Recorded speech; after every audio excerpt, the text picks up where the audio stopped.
Hello and welcome into this new lesson. Today we will see some examples of bad soldering, starting with this dry joint. As you can see, this is the wire and this is the joint. The copper needs more solder.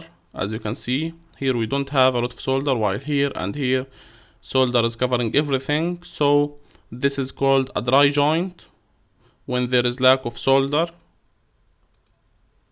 This is cold joint because parts moved while solder cooled.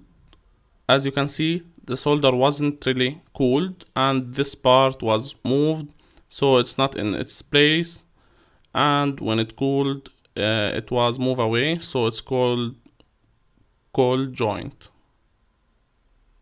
or cool joint.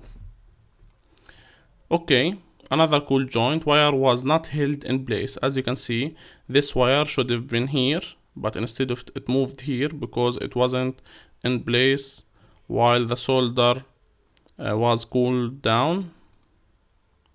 Note the lugs hole in as you can see is full and the surface is shiny all around. As you can see here, it's full and this surface is shining all over around, and we can see the wire, which is wrong.